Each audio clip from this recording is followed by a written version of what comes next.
안녕하십니까. 채널 24K 하성영의 단도직입입니다. 우리나라 법조 3균, 그러니까 판사, 검사, 그리고 변호사, 이들이 정상 상태를 잃어버린 지가 이미 꽤 오래됐습니다. 판사들은 헌법이 정한 대로 정한 법률과 그의 양심에 따라 판결하기보다는 자기가 처해 있는 정치적 위치에 따라 판결을 하는 게 그게 상례가 되고 있고, 심지어 대법원장이 법관들 상대로 해서 국민 눈높이에 따라 판결하라고 그러는 반헌법적인 이야기를 하고 있으니까. 그리고 거기서 대법원장이 말하는 국민은 아마도 일부 국민이겠죠. 그러니까 판사들이 그렇게 되는 건 뭐 당연하겠죠. 변호사들도 갈래갈래 갈려져서 무슨 변, 변호사 조직이 도대체 몇 개인지 모르겠습니다. 대한변호사협회 하나면 돼야 하는데 뭔 그렇게 변호사 모임이 그렇게 많은지. 전부가 이념을 기초로 해서 풍비박산한 모습입니다. 그리고 무엇보다도 이 이름만 들으면 그냥 권력 이렇게 생각하게 되는 검찰. 이 검찰은 이제 만신창이가 됐다고 해야 될 것 같네요. 전 지구적으로 국민소득이 3만 불씩이나 넘어가는 나라의 검찰이 이런 경우도 있는 것인지 도대체 뭔지 모르겠습니다. 뭘 어쩌자는 건지.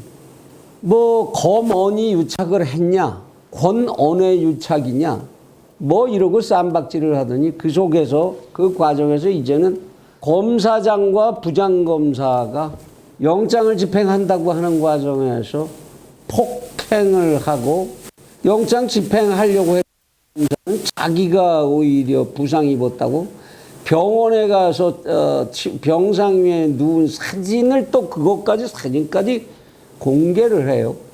실제로 얻어 맞았다고 할지라도 그 사진을 찍어서 어떻게 공개할 수가 있습니까?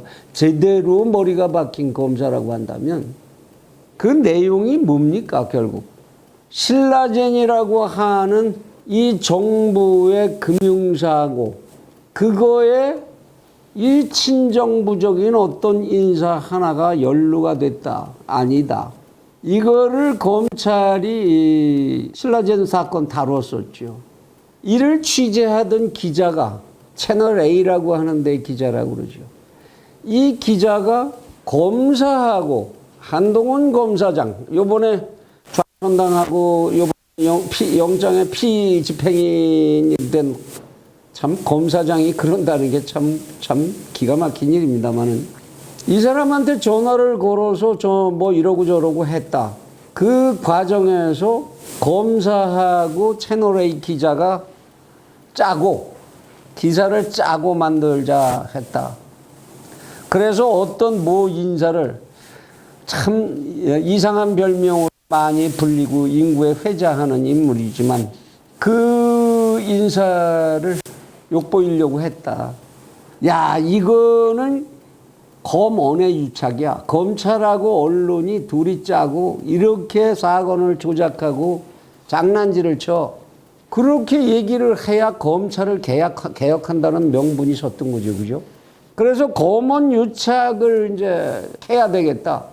여기에 MBC라고 하는 공영방송이 끼어들었죠. 이게 사실인 것처럼 몰고 갔습니다. 그랬더니 그게 아니고 오히려 MBC며 이쪽하고 권력이, 여기서 권력이면 법무부 장관이죠. 그렇죠? 이 권력이 언론하고 유착을 해서 이런 일을 하고 있는 거 아니냐, 이런 얘기들이 논쟁이 됐습니다. 검언 유착이냐 권언 유착이냐, 참 부끄러운 얘기입니다. 결국은 이 얘기가 뭘로 흘러가는 거죠? 검찰 개혁의 명분을 마땅한 걸 국민들에게 보여줄 게 없었던 권력에게서 윤석열을 내쳐야 되겠다는 과정을 진행하기 위한 꾀로 등장한 것이 아니냐. 많은 국민들이 그렇게 바라보기 시작했습니다. 그랬더니 또 이 사이에 KBS까지 끼어들어서 오보를 냈다 사과를 하고 KBS 노조하고 KBS 집행부하고가 부딪히고 그야말로 막장 드라마였습니다. 이 과정에 검찰의 민간위원회가 조직이 돼서 수사심의위원회라고 하나요? 검찰이 이 사건을 계속 수사하거나 기소하는 것을 민간 입장에서는 어떻게 보는지, 민간 전문가들 입장에서는 어떻게 보는지 그 의견을 물어보는 조직이 있는데 그 조직에다가 물어봤더니 이 사건 수사도 그만하고 한동훈 검사는 기소도 하지 마라. 기자가 글쎄 그런 이야기를 한 것이 타당한지에 대해서는 글쎄 그건 법률 판단 받아볼 필요가 있을 것 같다. 수사심의위에서 이런 결과가 나오니까 법무부 장관이 사실 수사심의위원회 만들어야 된다고 나서고 했던 장본인인데 수사심의위원회 의견을 못 받아들인 거죠. 그래서 서울중앙지검 추미애 장관의 검찰 라인 그 정점에 있다고 하는 이성윤 서울중앙지검장이 지휘하는 서울중앙지검에서 이 사건을 계속 수사하겠다. 수사심의위원회 권고에 상관없이. 그것도 이 사건을 다루고 있는 실무 검사가 아니라 부장검사가 한동훈 검사한테 영장을 들고 찾아갔다고 그러네요. 당신 핸드폰 좀 내놔야 되겠다. 당시 핸드폰을 압수수색을 해야 그래야 그 내용이 진실을 밝혀질 테니까. 이 과정에서 부장검사가 검사장의 책상을 넘어서 덮쳐들었다. 목을 조르고 얼굴을 누르고. 이게 도대체 대한민국의 2020년 국민소득이 3만 불을 넘어가고 세계 경제의 10위권에 들어가는 나라. 이 나라에서 지금 일어나고 있는 일입니다. 그야말로 유행하는 말로 막장 드라마지요. 이게 도대체 검찰개혁하고 무슨 상관이 있는 일입니까? 검찰개혁이라는 말은 대한민국에 등장한 지가 굉장히 오래됐고 그 검찰개혁이라는 언어의 중심에는 항상 정치적 중립 이 주제가 들어있었던 것뿐이지요. 근데 이 사건에 무슨 정치적 중립을 위한 그런 줄거리가 읽힐 수가 있습니까? 그런 행동이라고 해석할 수 있는 근거가 있겠습니까? 결국은 뭡니까? 길게 얘기할 것도 없이 국민들이 이미 다 알죠.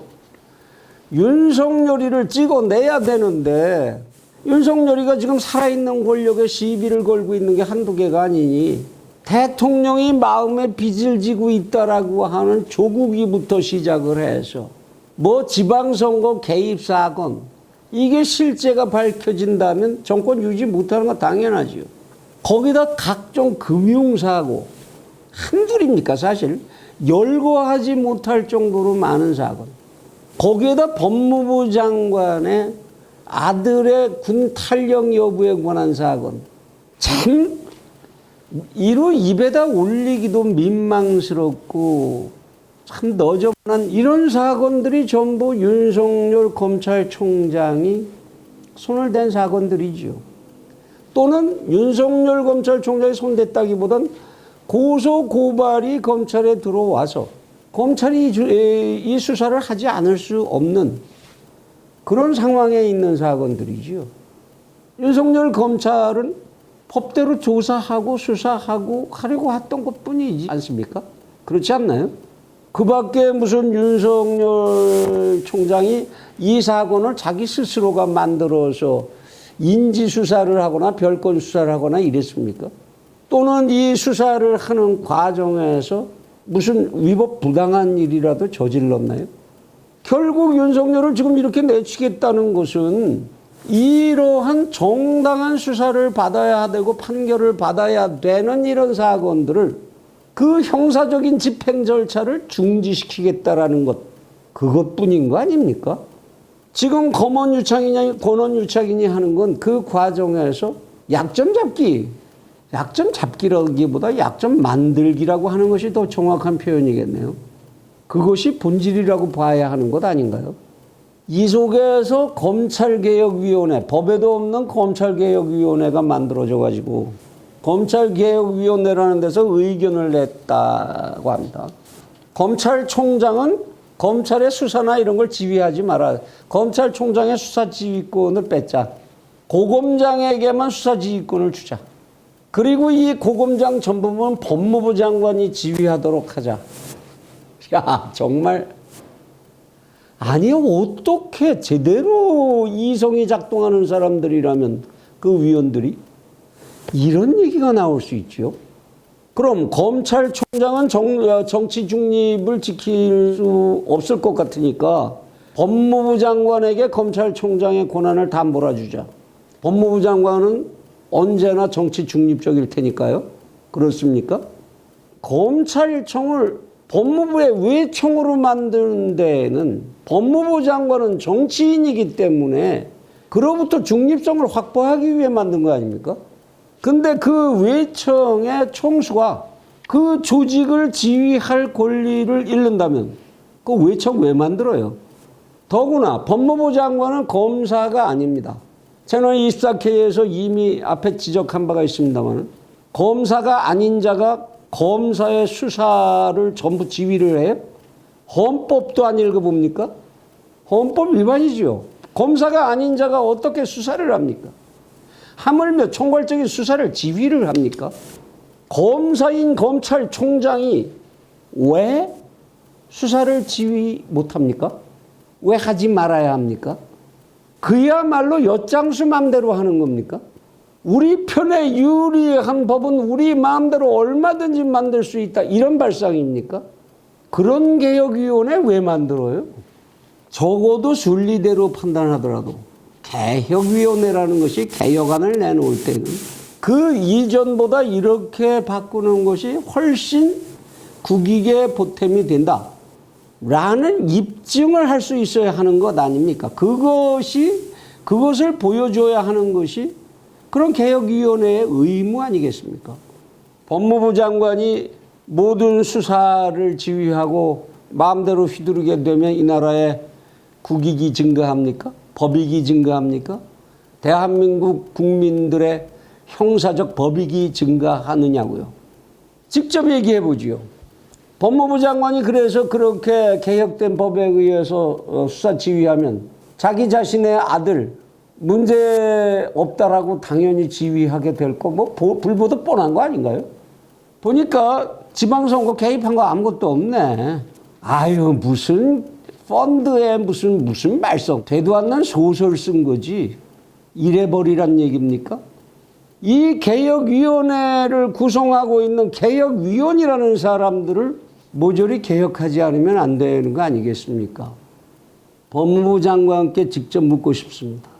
법을 어떻게 해석해서든 귀하가 검찰을 지휘할 수 있다. 검찰의 수사에까지도 직접 지휘할 수 있다라고 판단해서 지휘권을 가지신다면 그 지휘권을 잘못 행사했을 때 또는 귀하의 산하 조직이 그 산하 조직을 구성한 요인들이 불법한 행위나 위법 부당한 행위를 했을 때에는 지휘권을 가진 사람은 지휘자로서 그 책임을 져야 한다. 지휘 책임을 져야 하는 것이죠.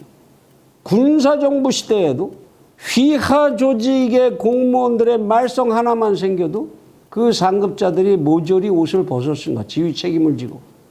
귀하는 책임은 지지 않는 사람입니까? 권한만 가지고. 이러시면 안 됩니다. 귀하 자신의 인생을 위해서도 대한민국 국민들의 법익까지 부탁하고 싶지 않습니다. 귀하 자신의 안녕을 위해서도 이성을 좀 회복하시길 빕니다. 어린아이는 좋은 거를 너무 많이 먹고 과식을 하는 바람에 병이 들고 권씨는 임금님의 총애 때문에 몸을 망친다고 했습니다. 우리 조상들께서 옛 글에 남기신 얘기입니다. 제발 멈출 때 멈출 줄 아시고 사람이 이성을 잃는 것보다 더 위험한 것은 없다는 것, 이 사실로 돌아오셔서 귀하 자신과 이 나라를 구해 주시길 부탁드립니다. 감사합니다.